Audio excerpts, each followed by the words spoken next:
Ang kwento mo, Brad, ay very inspiring. Lumaki bilang Roman Catholic.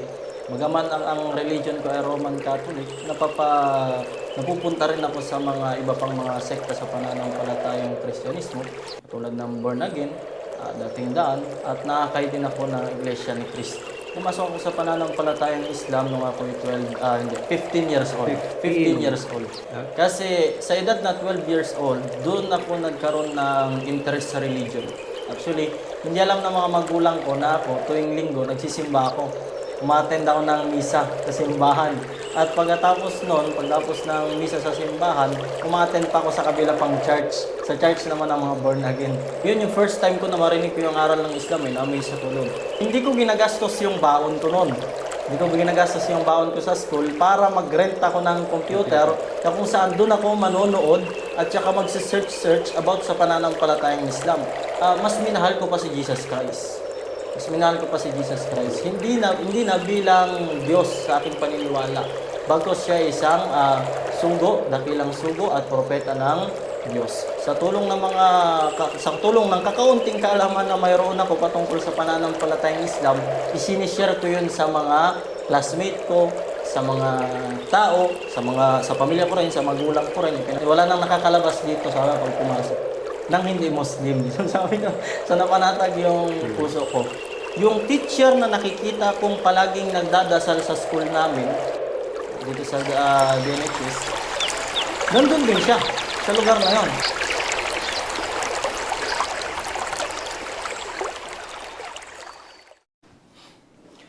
Assalamualaikum warahmatullahi wabarakatuh, Brother Mustafa. Brother Jamil.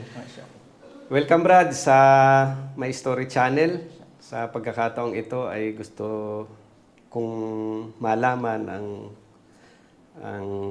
patungkol sa iyong kung paano ka nakarating sa Islam. Inshallah. Maraming salamat sa pag-imbita sa akin, Brother Jamil. Naway ito'y makapagbigay sa atin ng kapakinabangan sa ating mga Muslim at syempre doon sa mga hindi pa Muslim na nagsasaliksik ng pananampalatayang Islam. Okay. Brad, bago ang Islam, ano ang iyong pananampalataya? Bago ako pumasok sa pananampalatayang Islam, syempre ang mga magulang ko ay Roman Catholic. Syempre, pininyagan din ako bilang Roman Catholic at lumaki bilang Roman Catholic. Bagaman ang religion ko ay Roman Catholic, napupunta rin ako sa mga iba pang mga sekta sa pananampalatayang Kristyanismo, tulad ng Born Again, Dating Daan, at nakakay din ako ng Iglesia ni Cristo. Kailan ka pumasok sa Islam, bro? Brad? Ilang taon? Brother Jamil, pumasok ako sa pananampalatayang Islam nung ako ay 15 years old. 15 years old. Kasi sa edad na 12 years old, doon ako nagkaroon ng interest sa religion. Nagkaroon ako ng interest sa religion, doon ko na naiisip na sino ba yung dapat na sambahin at ano ba yung purpose ng buhay kung bakit tayo nandito sa mundo. So, kung 15 years old ka pumasok sa Islam, tapos before that, marami ka nang na-try na ibang religion. Ibig sabihin, batang-bata ka pa ay interested sa religion. Talagang bata pa ako nung ako curious sa religion, interested. Actually, hindi alam ng mga magulang ko na ako, tuwing linggo, nagsisimba ako. Umattend ako ng misa sa simbahan. At pagkatapos ng misa sa simbahan, umattend pa ako sa kabila pang church. Sa church naman ng mga born again. Ganon yung pagiging curious ka sa religion eh. Okay, alhamdulillah. Kumbaga halo-halo pa. Okay. Sa pagkakataong ito, Brad, ay gusto kong malaman or ikwento mo kung paano mo natuklasan ng Islam. Natuklasan ko yung pananampalatayang Islam nung ako ay 15 years old. Inutusan ako ng nanay ko na ako ay mamalengke. Hapon nun, at habang ako ay namamalengke, yun ay araw ng Semana Santa, patay ang Diyos sa paniniwala ng nating mga Kristiyano noon, patay daw ang Diyos. Habang ako ay namamalengke, merong isang preacher na nagpipreach doon sa may palengke. So, meron siyang balbas. At habang siya ay nagpipreach, syempre ako ay curious sa religion, pinapakinggan ko kung ano yung sinasabi niya. At lahat ng mga sinasabi ng preacher na yon ay katanggap-tanggap sa isip ng tao. Katanggap-tanggap sa isip ko, oo nga ako. Oo nga no. At tulad doon, binanggit niya yung mga katangian ng tunay na Diyos na dapat nating sambahin. So, binanggit niya doon na dapat ang Diyos na kinikilala natin, isa lang, literal na nag-iisa. Hindi dalawa, hindi tatlo na naging isa na naging tatlo, bagkus literal lang. So, na-amaze ako doon. Sabi ko, oo nga, dapat isa lang yung Diyos nating sinasamba. Pangalawang binanggit niya, syempre, kilala naman natin yung tao na yun. Sabi niya, dapat ang Diyos ay walang pangangailangan. Hindi kumakain, hindi umiinom, hindi natutulog, at mas lalong hindi rin siya namamatay. Okay? So which is yun yung kumontra doon sa paniniwala na meron ako. Kasi yung pinaniniwalaan ko noon sa araw na yon, ang Diyos na kinikilala ko namatay para sa mga kasalanan ko. Tapos sasabihin ng tao na ito, dapat ang Diyos ay hindi namamatay. So nagkaroon ng contradiction sa paniniwala ko tsaka sa pinipreach niya. Pero mas malapit sa katotohanan yung pinipreach niya kaysa sa paniniwala na itinanim sa akin na dapat ang Diyos ay hindi namamatay. Kasi sabi niya, kapag ang Diyos na kinilala natin o sinamba natin ay namamatay, tunay na mamamatay tayong lahat. Ginawa niya pa nga example yung bus. Diba? Na punong-puno ng pasahero, tapos mayroong bus driver. Kapag yung bus driver ay inatake sa puso o hindi kayo inantok, didisgrasya yung pasahero niya. Ganon din yung Diyos. Kapag pinaniwalaan natin na ang Diyos ay namamatay, mamamatay tayong lahat. Sinong magpapatubo ng mga halaman sa kalupaan at magpapabagsak ng tubig sa kaulapan? Once na ang Diyos na kinikilala natin ay namamatay. So doon sa punto na yon, nag-isip na ako anong sekta ng Kristyanismo ang pinipreach ng tao na ito. Kasi hindi niya naman binabanggit yung salitang Allah, yung pangalan ng Allah. Hindi ko nakita sa kanya yung pagiging Muslims doon, hindi ko alam na siya ay Muslim. So na-curious ako sa kung ano bang sekta itong pinipreach nung tao na ito. Anong sekta ng Christianism, kasi hindi ko naman nakikitaan sa kanya yung aral ng Islam. Yun yung first time ko na marinig ko yung aral ng Islam, na-amaze ako doon. Kaya sa bandang huli, binanggit niya na yung pangalan ng Allah. Ang Allah subhanahu wa ta'ala, ito yung mga katangian niya. Doon kumbaga nabuhay yung aking isipan na magsaliksik ng pananampalatayang Islam. Saliksikin ko yung pananampalatayang Islam. Nung mga time na yun, Brother Jamil, yun ay year 2015, hindi pa uso yung may sarili kang computer. Kami ay mahirap lang naman eh. Hindi naman kami mayaman. So, ang uso noon, ikaw ay magre-rent ng computer. 15 pesos kada isang oras. So, hindi ko ginagastos yung baon ko noon. Hindi ko ginagastos yung baon ko sa school para mag-rent ako ng computer na kung saan doon ako manonood at saka mag-search about sa pananampalatayang Islam. Kasi kumbaga kakaiba para sa akin ang pananampalatayang Islam. Ang alam ko lang sa Islam, ito ay reliyon ng mga Muslim na taga Mindanao. At ang background ng mga Muslim, especially dito sa lugar natin noon, ay hindi maganda. So nag-search ako sa computer about sa pananampalatayang Islam hanggang sa doon ko natatagpuan yung kagandahan ng pananampalatayang Islam. Sa pananampalatayang Islam ay mayroong strict monotheism. Na dapat ang Diyos nating sinasamba ay isa lamang. At doon ko natagpuan na si Jesus ay hindi Diyos, si Jesus ay isang dakilang sugo at propeta ng Diyos.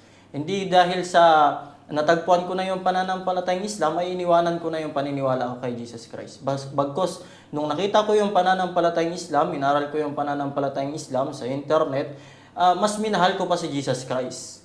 Mas minahal ko pa si Jesus Christ. Hindi na bilang Diyos sa aking paniniwala. Bagkos siya isang dakilang sugo at propeta ng Diyos. So, pagtapos nun, Brother Jamil, pagtapos ng aking pananaliksik ng pananampalatayang Islam, naging bukas yung aking kaisipan patungkol sa pananampalatayang Islam, tinry kong i-message ang lahat ng mga Islamic center na nandito sa Dasmariñas, saka sa Cavite. Tinry ko. Sinerch ko yung mga Islamic center na malapit dito sa Dasmariñas. So lahat ng mga Islamic center, minessage ko yun.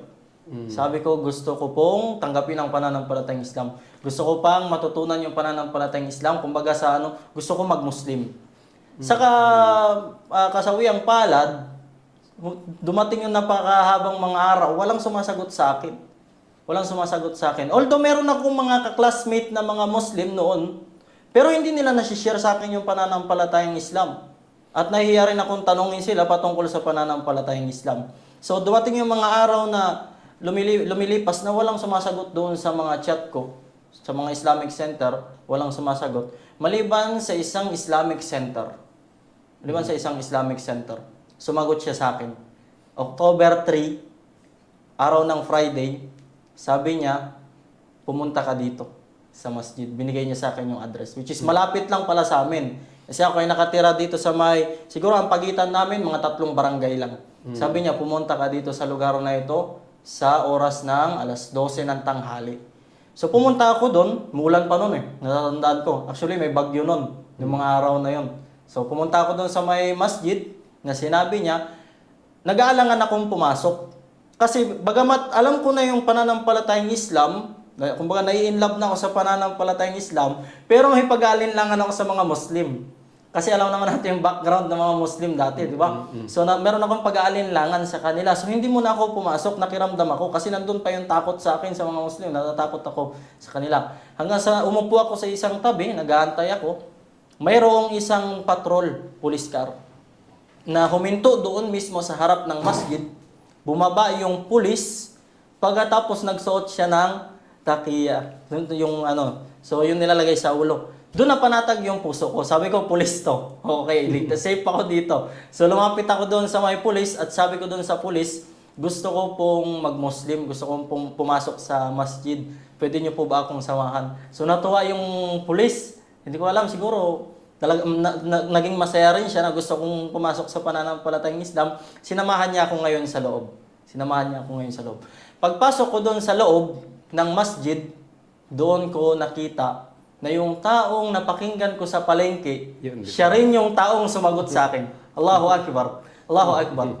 Yun yung tadhana. Di ba? Nikilabutan ako. Yung taong napakinggan ko sa palengke, siya rin yung taong sumagot ng chat ko, which is chinat ko lahat ng Islamic Center, pero siya yung sumagot. Biniro niya pa ako noon. Sabi niya, walang nakakapasok dito, tapos nakakalabas.